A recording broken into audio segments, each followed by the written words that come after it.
Before the sun and moon first graced the sky, when the world was but music given form, they were spirits of immense power, born of a single, divine thought. They were the architects of reality, the weavers of fate, the primeval forces that shaped mountains and poured the seas. And among them, lesser in power but no less ancient, were others, beings of wisdom, of light, and of shadow. This is the story of one such spirit, a being who walked in the guise of an old man, but whose presence was a fulcrum upon which the destiny of an entire world would turn. His story is a thread woven through thousands of years of hope and despair, a tale of wisdom earned through suffering, and of a light that refused to be extinguished. This is the entire history of the Pilgrim in Grey, the keeper of the secret fire, the one they would come to call Gandalf. What time is it for you as you begin this journey with us? Is it the deep of night, a quiet dawn, or the bustle of midday? Let us know in the comments below. We find it fascinating to know when and where in the world these stories are being heard. Our story does not begin in the green fields of the Shire, nor in the hidden valleys of the Elves. It begins before Middle-earth itself was fully formed, in a land of eternal light, a realm beyond the circles of the world. It began in Valinor, the Undying Lands.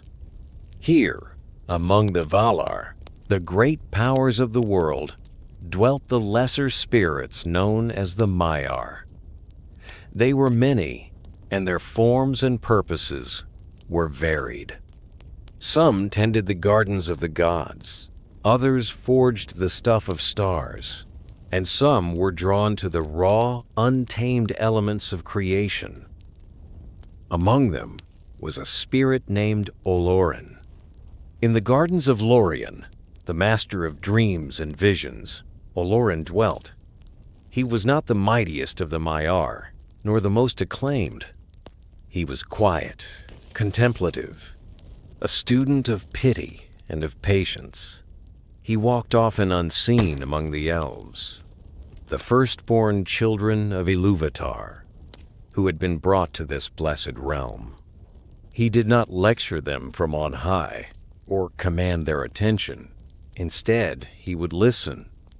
He would plant a seed of a thought, a whisper of encouragement, a spark of wisdom in a sorrowful heart, and then move on, leaving them to nurture it into their own understanding.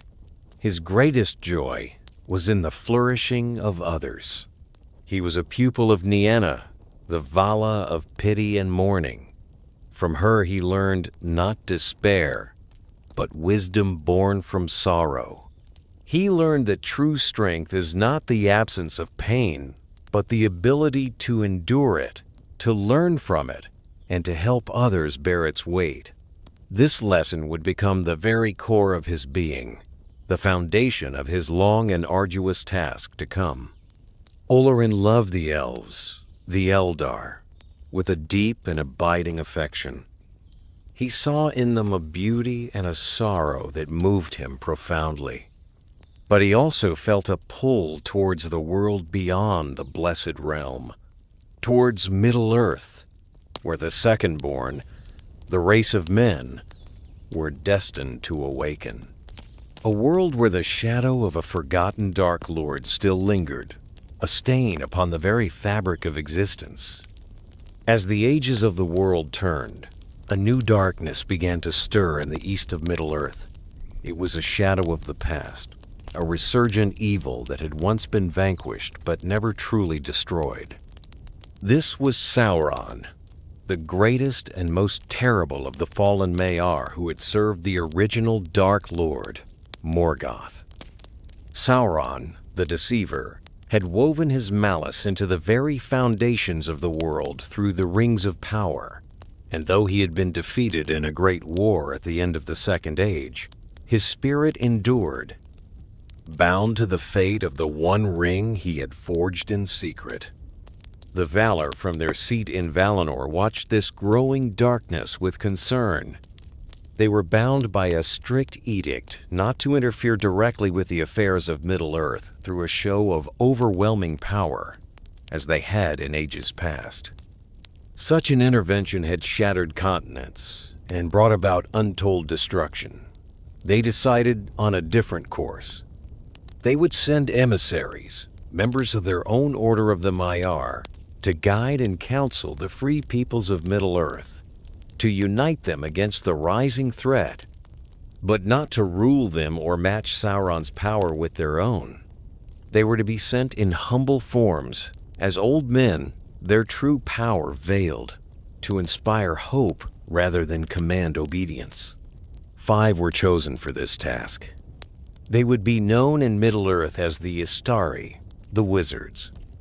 The mighty Kurumo, who would become Saruman, stepped forward first, clad in white, and Alatar and Palando, the 2 blue wizards, who would journey far into the east, and Iwendil, the lover of birds and beasts, who would be called Radagast the Brown. But Manwë, the king of the Valar, had one other in mind. He called for Olorin. Olorin, however, was filled with a great humility and a greater fear. He looked upon the might of Sauron, even in his diminished state, and felt unequal to the task. "I am too weak for such a task," he said, "and I fear him."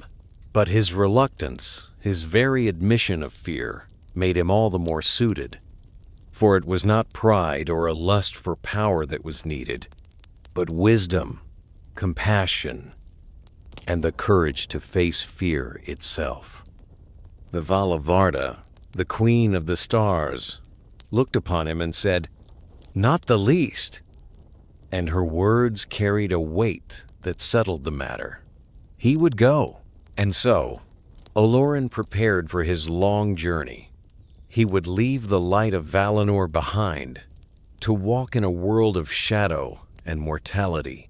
He would exchange his timeless, spiritual form for a body of flesh and blood, subject to weariness, pain, and even death. The memories of his ancient life in the blessed realm would become clouded, distant, like a half-remembered dream. He would have to learn and grow through experience, just as the mortal races did. He was to be a guide, a friend, a staff to lean on, not a divine weapon. Around the year 1000 of the Third Age of the Sun, a ship sailed from the Undying Lands and arrived at the Grey Havens, the elven port ruled by Círdan the Shipwright. Círdan was one of the oldest and wisest of all the elves remaining in Middle-earth. He had seen empires rise and fall, and his eyes held the long light of the stars. One by one, the Istari arrived. Saruman came first, proud and impressive. Then Radagast and the 2 blue wizards. The last to step ashore was Olorin. He appeared the oldest and least of them all. His hair and beard were already gray, his back was bent, and he leaned heavily upon a staff. He seemed weathered by journeys he had not yet taken, and his eyes held a deep, sorrowful wisdom. But Círdan, with his ancient foresight, saw beyond the humble guise. He perceived a strength of spirit and a greatness of heart that surpassed all the others. He knew that this quiet, gray pilgrim held the greatest hope for the free peoples. In that moment, Círdan made a secret and momentous decision. He was the keeper of one of the 3 elven rings of power, Narya, the Ring of Fire. These rings had been forged in defiance of Sauron and were free of his taint. They were created to preserve beauty, to heal, and to inspire. Círdan knew his own role was to remain at the Havens, to keep the path open to the west. The true work of kindling hope and courage in the hearts of elves and men would fall to this newcomer. He took Gandalf aside in secret. "Take this ring, master," he said, for his heart was filled with a premonition of the trials to come. "For your labors will be heavy, but it will support you in the weariness that you have taken upon yourself. For this is the ring of fire, and with it you may rekindle hearts to the valor of old in a world that grows cold. Olorin, now known among men as Gandalf the Grey Pilgrim, accepted the ring with humility and gratitude. He understood the weight of the trust placed in him. Narya's power was not one of overt force, but of inspiration. It would aid him in his core mission, to nurture the flame of courage in others, to fight the despair that was Sauron's most insidious weapon. He kept the ring a secret, for Saruman, the chief of his order, was already growing proud and envious, and would have coveted such a prize for himself. And so, his long watch began. For many centuries, Gandalf wandered the lands of Middle-earth. He did not establish a tower or a domain for himself, as Saruman did. He was a wanderer, a seeker of knowledge. He walked among men, from the great kingdoms of Gondor in the south to the scattered northern realms. He sat with elves in their hidden valleys, sharing lore and counsel. He even sought out the secluded halls of the dwarves, learning of their crafts and their grievances. He was a listener, an observer. He learned the paths of the wild, the languages of many peoples, and the deep history of the land, a history stained with sorrow and war. He saw the slow decay of the great realms of men. The kingdom of Arnor in the north had long since fallen into ruin, and its people, the Dunedain, were now a scattered and wandering folk, though the line of their kings endured in secret. In the south, the great kingdom of Gondor stood strong, but its vigilance was waning. A long and watchful peace had settled over the land, but Gandalf's heart was not at ease. He sensed a disquiet, a shadow stirring at the edges of the world. Around the year 1100 of the Third Age, a dark presence began to grow in the southern reaches of the great forest known as Greenwood the Great. A fortress was established on the hill of Dol Guldur.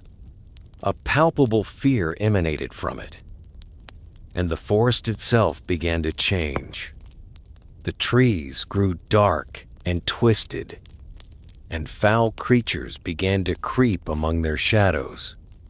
The wood was renamed Mirkwood, a name of dread. The wise, including Gandalf and the chief elves, believed this power to be one of the Nazgul, Sauron's 9 most terrible servants, the Ringwraiths. But Gandalf suspected a deeper, more ancient evil. The shadow felt familiar, a cold echo of the great enemy he had been sent to oppose. For nearly 1,000 years, this shadow festered and grew, poisoning the world around it. The wise formed a council to address this and other threats. It was called the White Council, and its chief was Saruman the White, the head of Gandalf's own order. Also on the council were the great elven lords, Elrond of Rivendell, and Galadriel of Lothlorien, and Círdan of the Havens. Gandalf was a key member, his extensive knowledge of the lands and its peoples invaluable. But a rift was already forming between him and Saruman. Saruman was an expert in the lore of the Rings of Power, and he counseled patience. He argued that the One Ring, the Master Ring upon which Sauron's power depended, was lost forever, having rolled down the great river Anduin to the sea. He urged the council to wait and observe, to let the lesser evil in Dol Guldur expose itself. But Gandalf was not so certain. His nature was not to wait while evil gained strength. His fear was that this necromancer, as the sorcerer of Dol Guldur was called, was not a mere wraith, but Sauron himself, slowly regaining his power and form. If Sauron could unite with the One Ring, the world would be plunged into a darkness from which it might never emerge. In the year 2063 of the Third Age, unable to abide Saruman's inaction any longer, Gandalf undertook a perilous journey alone. He secretly entered the fortress of Dol Guldur. The place was a pit of shadow and despair, filled with sorcery and dread.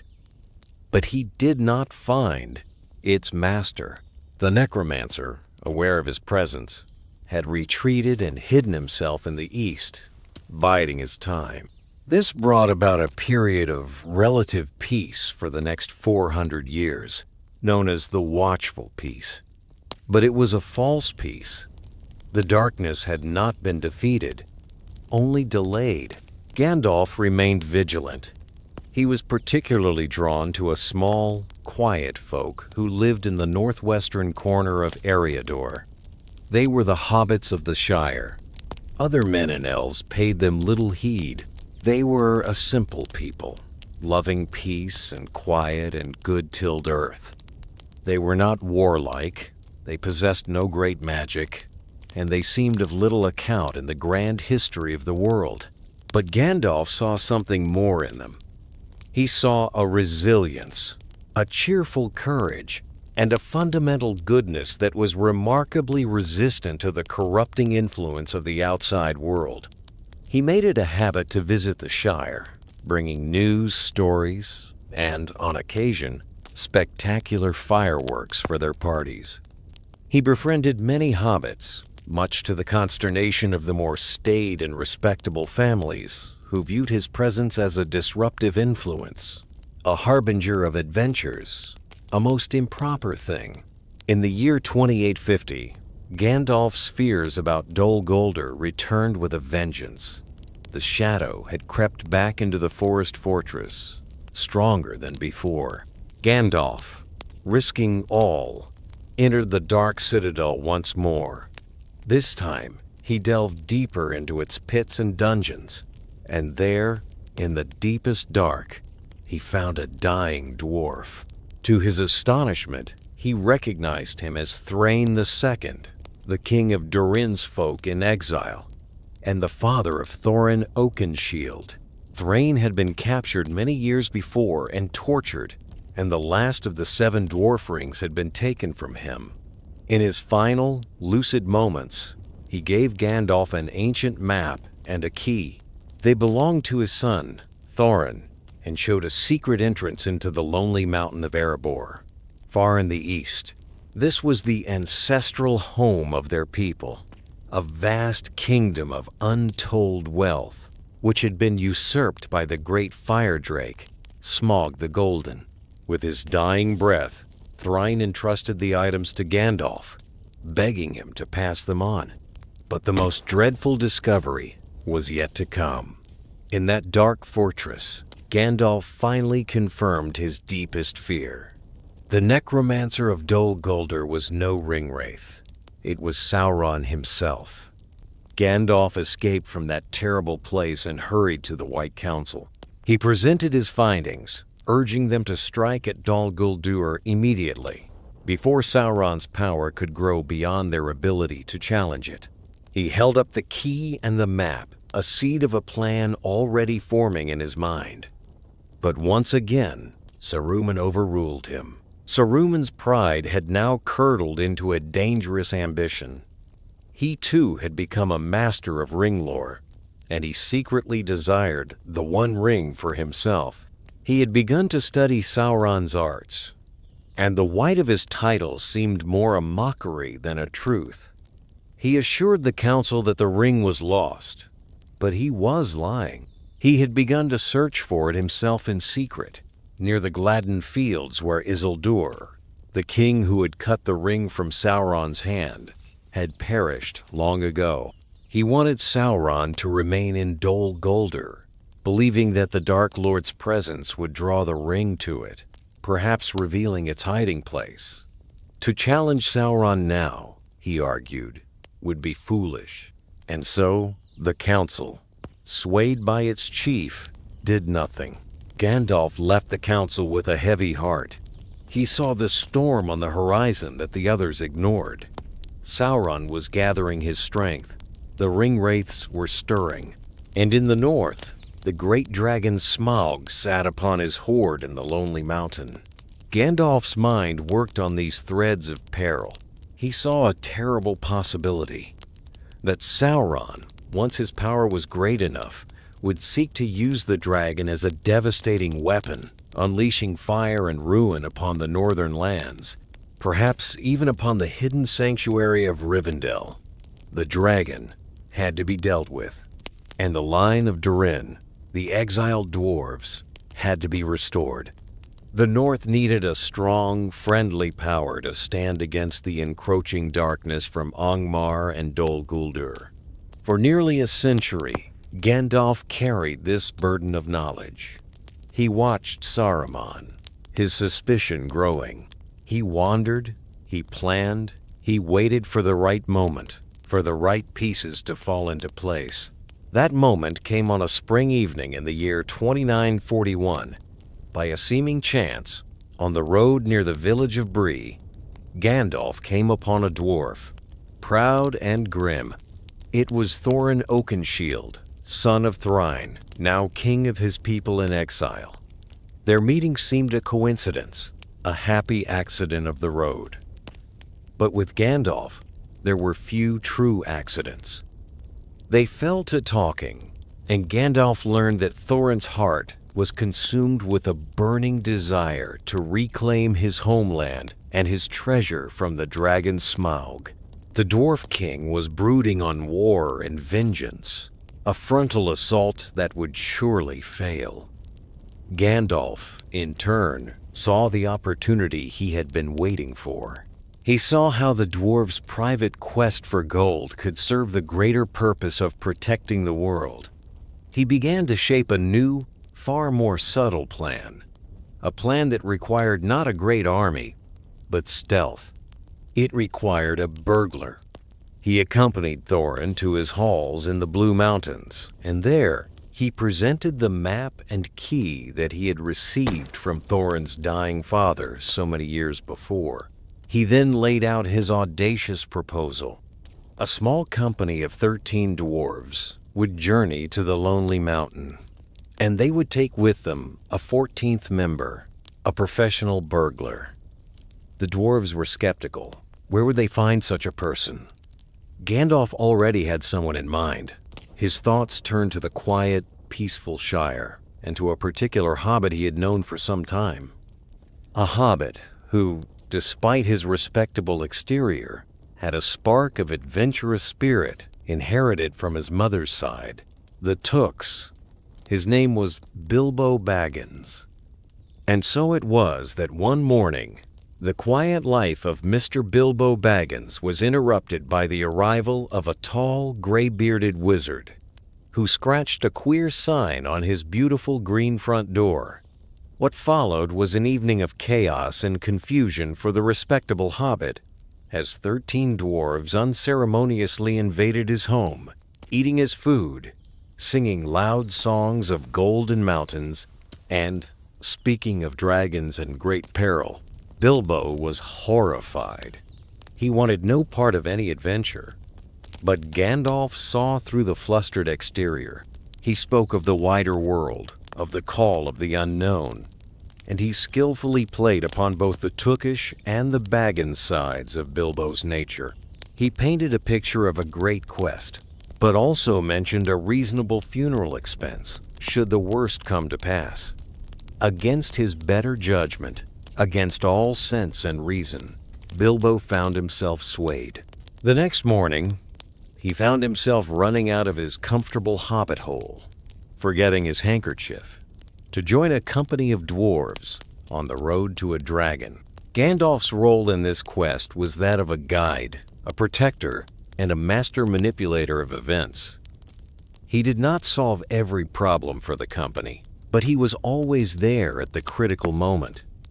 When the company was captured by 3 hungry trolls, it was Gandalf's trickery, mimicking their voices to keep them arguing until the sun rose and turned them to stone, that saved them. It was in the Trolls' hoard that they found ancient elven-made blades from the lost city of Gondolin. To Thorin, he gave the sword Orcrist, and for himself, he claimed Glamdring, the foe hammer, a blade he would wield for the rest of his days in Middle-earth. And it was here that Bilbo found a small knife, which for a hobbit served as a respectable sword. He would later name it Sting. Gandalf led the company to the hidden valley of Rivendell, a place of peace and ancient wisdom, presided over by his friend and fellow council member, Elrond. Here, Elrond was able to read the moon letters on Thorin's map, revealing the secret of the hidden door into the mountain. But Rivendell was also a place of respite, a moment of elven grace before the company plunged into the harsh wilderness beyond. It was after leaving Rivendell and crossing the Misty Mountains that Gandalf's plan took an unexpected and world-altering turn. Captured by goblins in a high pass, the company was brought before the Great Goblin. Just as things seemed hopeless, Gandalf appeared in a flash of light and fire, slaying the Great Goblin and leading the dwarves in a daring escape. But in the chaos, Bilbo Baggins was separated from the others. He stumbled alone in the utter darkness of the goblin tunnels, and there, his hand fell upon a small, cold ring lying on the tunnel floor. He slipped it into his pocket without a thought. Soon after, he encountered a strange, slimy creature named Gollum, who lived on a dark lake deep beneath the mountains. They played a game of riddles, a game for Bilbo's life. Bilbo, in a moment of desperation, asked a question that was not a true riddle. "What have I got in my pocket?" He won the game, and using the invisibility granted by the very ring he had just found, he managed to escape from Gollum in the Goblin Caves, eventually rejoining Gandalf and the dwarves. He did not tell them the full truth of how he had acquired the ring, saying only that Gollum had promised it to him as a prize. Gandalf, though he did not show it, noted the small lie. He found it puzzling, out of character for the honest hobbit. He examined the ring, but it seemed a simple trinket of no great power, though the invisibility it granted was useful. He had far more pressing matters to attend to, such as the pack of wargs and goblins now hunting them. He had no idea that the small ring in Bilbo's pocket was the very foundation of Sauron's power, the one ring to rule them all. Gandalf's path then diverged from the company's for a time. He had urgent business of his own. Having seen the dwarves safely to the eaves of Mirkwood, he left them in the hands of their own courage, warning them sternly not to stray from the path. He then journeyed south. The time had finally come to act on the knowledge he had gained in Dol Guldur. He convened the White Council one last time, this time armed with the undeniable proof of Sauron's return and the strategic necessity of preventing him from allying with the dragon Smaug. Gandalf's arguments held sway. Even Saruman agreed to an attack. His own search for the ring had been fruitless, and he now wished to drive Sauron out of Dol Guldur to prevent the Dark Lord from finding it first. The full might of the council was unleashed upon the Dark Fortress. The power of the Elven Lords, combined with the wisdom of the Astari, was formidable. They drove the necromancer from his stronghold. But Sauron was prepared. It was a feigned retreat. He abandoned Dol Guldur only to return to his ancient black land of Mordor, where his fortress of Barad-dûr was being rebuilt by the Nazgûl. His deception was complete. He had drawn the gaze of the wise to Mirkwood, while his true power was re-established in the east. He let them believe they had won a great victory, while he simply moved back to his true seat of power, his plans barely interrupted. Meanwhile, Gandalf's other plan, the quest of the dwarves, had reached its chaotic and fiery conclusion. Bilbo, with his hobbit stealth, had indeed entered the mountain and conversed with the great dragon, Smaug. The dragon, enraged, flew out and attacked the nearby town of Lake Town, but was slain by a valiant man named Bard, who had been told of a weak spot on the dragon's underside by a thrush who had overheard Bilbo speaking of it. With the dragon dead, the vast treasure of the mountain was now unguarded. This drew others. An army of elves, led by King Thranduil of Mirkwood, and the men of Lake Town, led by Bard, marched on the mountain, seeking a share of the wealth as recompense for their suffering. Thorin Oakenshield, his heart now consumed by the dragon sickness of greed that tainted the horde, refused to parley. He barricaded himself inside the mountain and sent for his cousin, Dane Ironfoot, who was marching to his aid with an army of dwarves from the Iron Hills. War was imminent, a foolish, greedy war between peoples who should have been allies. It was at this critical juncture that Gandalf reappeared. He arrived to find the situation dire, his plan to restore a strong northern kingdom about to shatter into a pointless war. He tried to reason with Thorin, but the dwarf king was lost to his gold lust. Just as the armies were about to clash, a new threat emerged from the north. A vast army of goblins and wargs, seeking revenge for their slain leader and the spoils of the mountain for themselves. The brewing conflict between elves, men, and dwarves was instantly forgotten in the face of this common enemy. The battle of 5 armies raged before the gates of the Lonely Mountain. The fighting was fierce and desperate. Thorin, finally shaking off his greed, led a valiant charge from the mountain, but he was mortally wounded. All seemed lost until a cry went up. The eagles were coming. Great eagles of the mountains, Gandalf's old allies, swept down upon the goblins, turning the tide of the battle. They were soon followed by the arrival of Beorn, the Skin Changer, who in the form of a great bear smashed through the goblin lines and carried the wounded Thorin from the fray. The battle was won, but at a great cost. Thorin Oakenshield lay dying. In his last moments, he spoke with Bilbo, asking for forgiveness. If more of us valued food and cheer and song above hoarded gold, the dying king said, it would be a merrier world.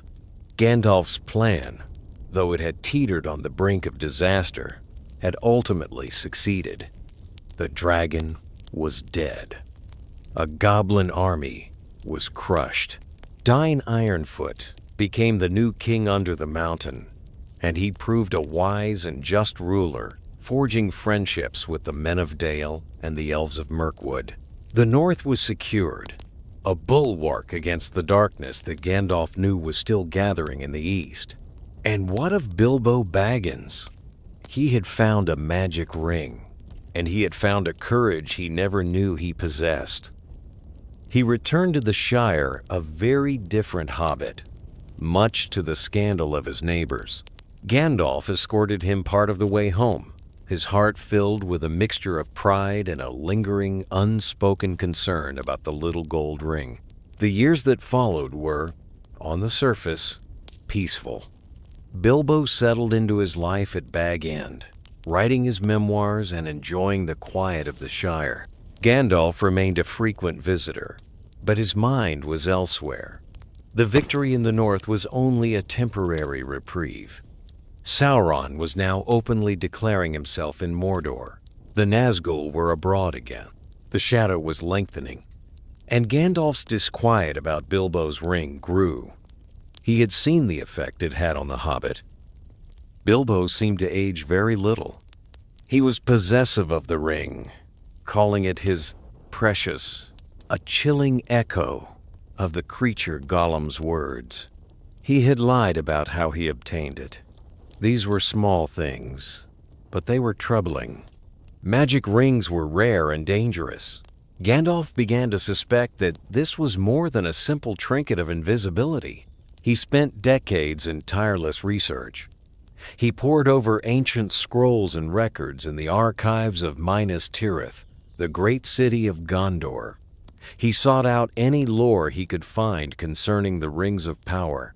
He also began a long and difficult hunt for the creature Gollum, hoping to learn the true origin of the ring. He enlisted the help of his friend among the Dunedain, a grim and noble ranger of the north whom he knew to be Aragorn, the last heir of Isildur. Finally, after many years of searching, Aragorn captured Gollum and brought him to the elves of Mirkwood for questioning. Gandalf journeyed there and interrogated the wretched creature. Under great pressure, Gollum told his tale, a story of a murder, of a ring found in a river long ago, and of a long, miserable life spent in darkness, consumed by the ring's power. And he spoke two words that chilled Gandalf to the bone: Baggins and Shire. The Dark Lord now knew where to look. Finally, after many years of searching, Aragorn captured Gollum and brought him to the elves of Mirkwood for questioning. Gandalf journeyed there and interrogated the wretched creature. Under great pressure, Gollum told his tale, a story of a murder, of a ring found in a river long ago, and of a long, miserable life spent in darkness, consumed by the ring's power. And he spoke two words that chilled Gandalf to the bone: Baggins and Shire. The Dark Lord now knew where to look. But the final proof came from a scroll Gandalf had uncovered in the archives of Minas Tirith. It was an account written by Isildur himself, the man who had cut the ring from Sauron's hand. In it, Isildur described the One Ring. He wrote of how it was hot to the touch, and how, as it cooled, faint letters could be seen upon it, writing in the black speech of Mordor. The ring is precious to me. Isildur had written, though I buy it with great pain. The same words, the same possessiveness. Gandalf's blood ran cold. The truth was now terrifyingly clear. Bilbo's magic ring was not a lesser ring. It was the One Ring, the ruling ring, the master of all the others, into which Sauron had poured his own life force and malice. It was the Dark Lord's greatest weapon, and its rediscovery would mean the doom of Middle-earth. He raced back to the Shire, his heart filled with dread. The timing was critical. Bilbo was preparing to leave the Shire for good after celebrating his 111th birthday. At the party, Bilbo used the ring to vanish, causing a great stir. Later that night, Gandalf confronted him in Bag End. He compelled the Hobbit to leave the ring behind for his heir, Frodo. It was a struggle of wills. Bilbo, for a moment, was transformed by the ring's power, becoming a grasping, withered creature. But with Gandalf's firm guidance, he let it go, feeling suddenly old and thin. It was the first time in centuries the ring had been willingly relinquished. Gandalf entrusted the ring to Frodo Baggins, warning him to keep it secret and keep it safe. He then set out to confirm his last suspicion. He threw the ring into the hearthfire of Bag End. As it grew hot, fiery letters appeared, glowing on its surface. They were the words of the ring's inscription in the Black Speech. One ring to rule them all. One ring to find them. One ring to bring them all, and in the darkness bind them. All doubt was gone. The war for the ring had begun. Gandalf instructed Frodo to leave the Shire and make for the sanctuary of Rivendell, promising to meet him along the way. But Gandalf himself had to take another path first. He needed the counsel of the head of his order, Saruman the White. He journeyed to Isengard, Saruman's mighty fortress at the southern end of the Misty Mountains. There in the Tower of Orthanc, Gandalf received the shock of his long life. He revealed to Saruman that the One Ring had been found. He expected an ally, a leader for the forces of good. Instead, he found a traitor. Saruman's study of the enemy's arts had corrupted him completely. His robes were no longer white, but woven of all colors, shimmering and changing. He revealed his true ambition, not to destroy the ring, but to find it and wield it himself, or, failing that, to join with Sauron as a new power in the world. He had turned Isengard into a fortress of war, breeding armies of orcs and Uruk-hai in its pits. He urged Gandalf to join him. "We can bide our time," Saruman said. "We can walk a path of wisdom between the fire and the shadow." But Gandalf saw it for what it was, a surrender to evil. "I am not Saruman. One might say Saruman as he should have been," Gandalf declared, his choice made. A terrible battle erupted between the two wizards. It was a clash of wills, of staves, and of power. But Gandalf was ultimately overcome and imprisoned on the very pinnacle of the Tower of Orthanc. From his high prison, Gandalf could see the devastation Saruman was wreaking upon the land. He watched as the traitor's armies grew. His hope dwindled. He had failed. He had not reached Frodo, and the ring-bearer was now walking into immense danger alone. But Gandalf had friends in many places. He spoke a message to a passing moth, a messenger to the great eagles. And one morning, as all seemed lost, Gwaihir the Windlord, mightiest of the eagles of the north, swept down from the sky and carried Gandalf away from Isengard to freedom. He was taken to Edoras, the capital of Rohan, but he was weary, and his time was short. He acquired a magnificent horse, the chief of the Mearas, whom he named Shadowfax. On this steed, the swiftest in all Middle-earth, he rode with desperate speed, trying to catch up to Frodo. He reached Rivendell only to find that Frodo had just arrived, barely alive, having been stabbed by a Morgul blade by the Witch King of the Nazgul on Weathertop. In Rivendell, the Council of Elrond was convened. It was a gathering of all the free peoples, elves, dwarves, and men, and of course, hobbits. The history of the ring was told in full, and the peril facing the world was laid bare. Many counsels were offered.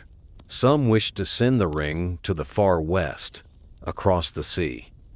Others, like Boromir of Gondor, wished to use the ring's power against the enemy. But Gandalf and Elrond knew this was folly. The ring could not be used by anyone, for it was made by Sauron and answered only to him. It would inevitably corrupt any who tried to wield it. There was only one solution, a desperate, almost hopeless one. The ring had to be unmade. And it could only be unmade in the one place it was forged, the fires of Mount Doom, deep within Sauron's own land of Mordor. The task seemed impossible. But then Frodo Baggins, the small hobbit from the Shire, stood up. "I will take the ring," he said, "though I do not know the way." His simple courage shamed the great and powerful. It was decided. Frodo would be the ring-bearer. A fellowship of 9 companions was formed to aid him, representing the free peoples of the world set against the 9 ring-wraiths. There was Frodo and his loyal hobbit companions Sam, Merry, and Pippin. There was Legolas the elf and Gimli the dwarf. There were the men, Boromir of Gondor and Aragorn, the heir of Isildur. And to lead them, to be their guide through the darkness, there was Gandalf the Grey. The fellowship set out from Rivendell in the dead of winter. Gandalf's leadership was tested immediately. They attempted to cross the misty mountains over the pass of Caradhras, but a magical, malevolent snowstorm orchestrated by Saruman or Sauron himself, turned them back. Their only remaining path was a dark and terrible one, to go under the mountain through the long-abandoned dwarven kingdom of Khazad-dûm, known in the common tongue as Moria. The very name was a word of fear. It had been a great and glorious city, but centuries before, the dwarves had delved too deep and awakened a nameless terror from the depths of the earth. The kingdom had fallen into darkness and ruin, and was now infested with goblins.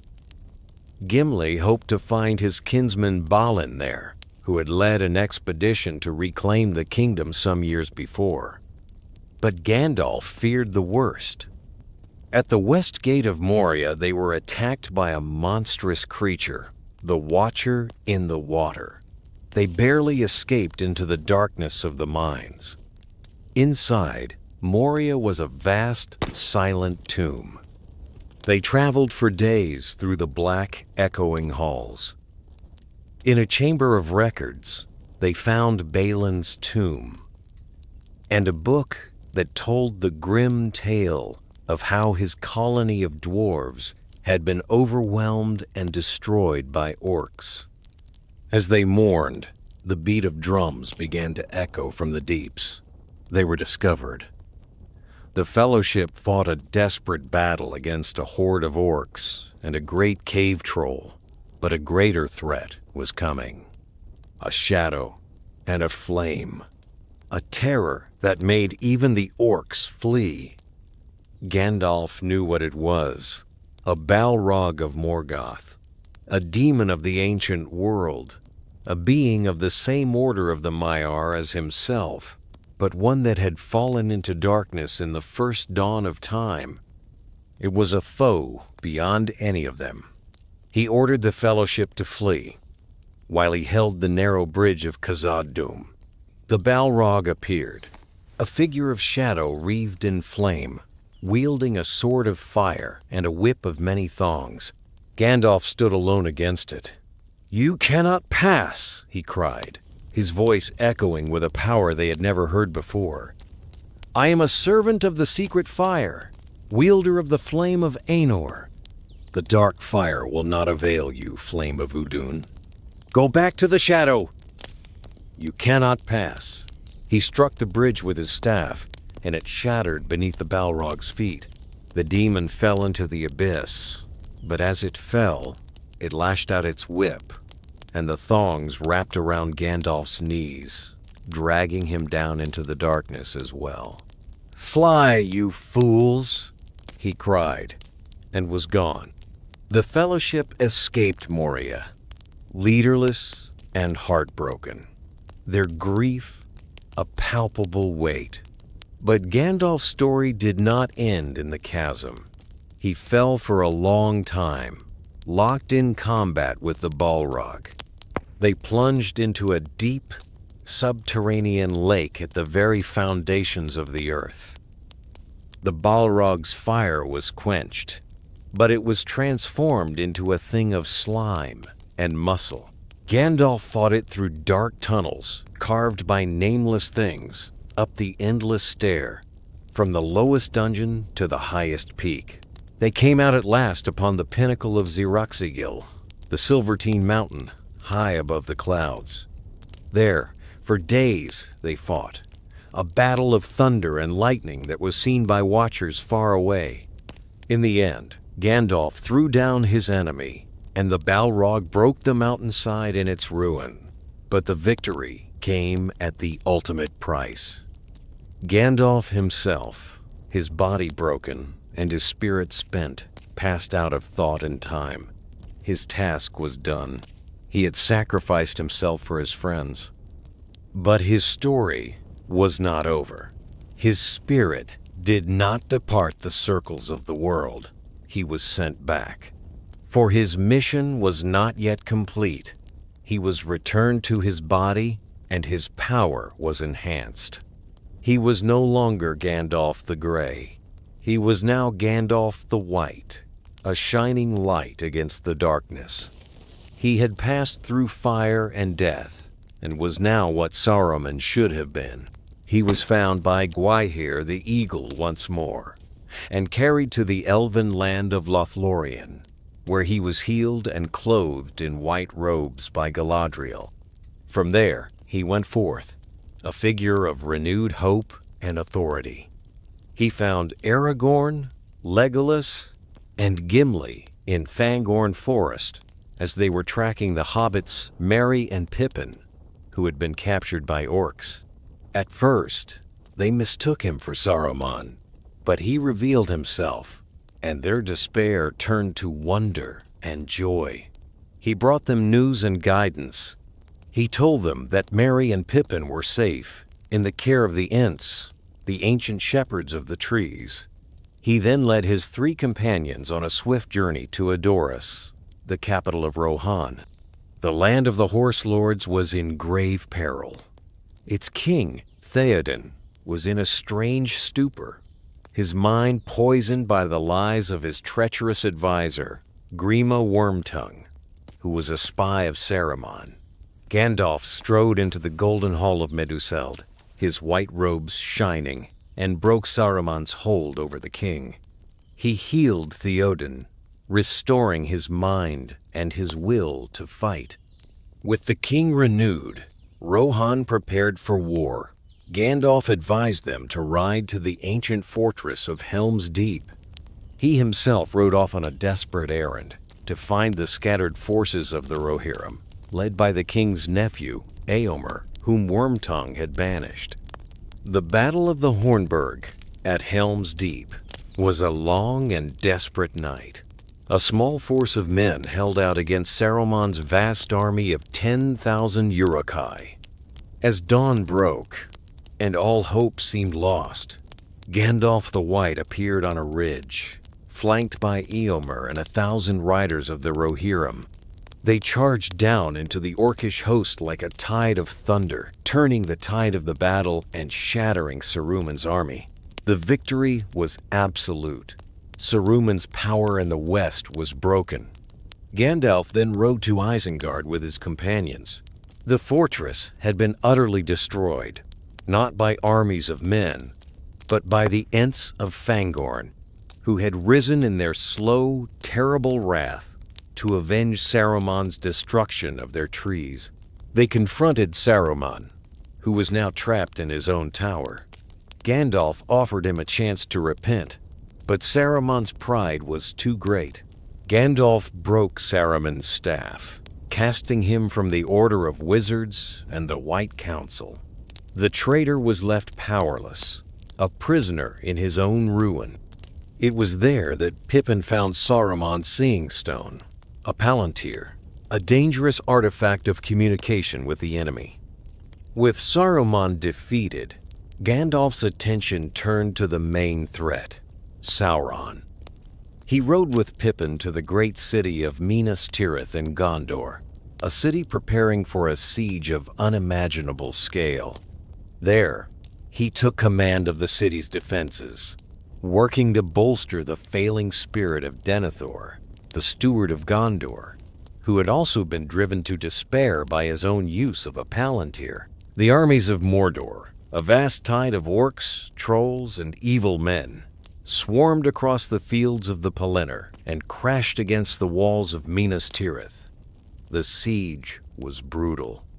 The Witch King of Angmar, Lord of the Nazgul, led the assault. Gandalf stood as a beacon of hope against the overwhelming darkness, riding through the city, rallying the soldiers, his white light a defiant spark in the gloom. He confronted the Witch King at the very gates of the city, a clash of 2 immense spiritual powers. Just as the gate was broken, the horns of Rohan were heard, arriving at last to aid their allies. The Battle of the Pelennor Fields raged, the greatest battle of the age. The Witch King was slain, not by any man, but by the Hobbit Merry and the Lady Éowyn of Rohan. Aragorn arrived with a fleet of ships captured from the southern corsairs, bringing fresh forces. The army of Mordor was utterly defeated. But the war was not over. Sauron was not defeated. His armies were vast, and he still held the ring-bearer's fate in his hand. For Frodo and Sam were at that very moment deep inside the land of Mordor, struggling towards Mount Doom. Sauron's eye, his will, was bent upon his enemies at Minas Tirith. This gave Gandalf an idea for one last, desperate gambit. He proposed that the armies of the West, what little remained of them, should march on the Black Gate of Mordor itself. It would be a suicidal gesture, an open challenge to Sauron. It could not possibly succeed militarily. But its purpose was not to win a battle. Its purpose was to divert Sauron's attention, to make him empty his land of his remaining forces, to fix his gaze upon the army at his gate, and, in doing so, to give the ring-bearer one last, desperate chance to reach the mountain, unseen. Aragorn agreed. The army of the West, a mere 7,000 strong, marched to the Black Gate and defied the Dark Lord. Sauron, in his arrogance, took the bait. He emptied Mordor, surrounding the small army with a force 10 times its size. As the final battle began, and all hope seemed to be extinguished, Gandalf stood beside his friends, ready to fight to the last. At that very moment, far away on the slopes of Mount Doom, Frodo, his will finally broken by the ring's power, claimed it for his own. But the creature Gollum, who had secretly followed them all the way, attacked Frodo and bit the ring from his finger. In his mad joy, Gollum slipped and fell into the cracks of doom, taking the one ring with him into the fire from which it was made. The ring was destroyed. Mount Doom erupted in a final, cataclysmic explosion. The fortress of Barad-dûr crumbled into dust. The armies of Mordor were thrown into chaos and despair. Sauron's power was unmade, his spirit scattered into a powerless shadow, never to rise again. The war was over. Gandalf, with the help of the eagles, flew into the heart of the erupting Mordor and rescued Frodo and Sam from the very slopes of the dying volcano. The Third Age of the world had ended in ruin and in hope. In the days that followed, Gandalf the White was an architect of the New Age.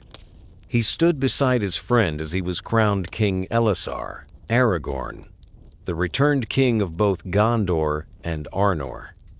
He counseled the king, helped to restore peace and order to the land, and saw the dawn of the Fourth Age, the Age of Men.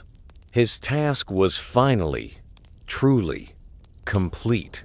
He had been sent to guide and inspire, and he had succeeded beyond all hope.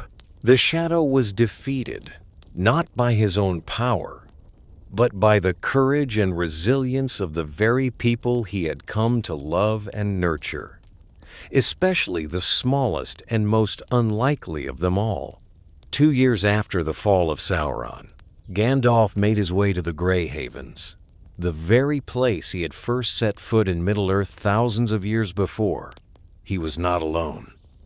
With him were the other keepers of the 3 elven rings, Elrond and Galadriel, and with them came the ring-bearers, Frodo Baggins and the elderly Bilbo. Their wounds, both physical and spiritual, could not be fully healed in the mortal world. They were granted a special grace to pass over the sea into the west, to the undying lands, where they might find peace at last. Círdan the shipwright met them at the shore. The last ship was preparing to sail. Gandalf, his long labor over, his staff in hand, looked back one last time at the shores of Middle-earth.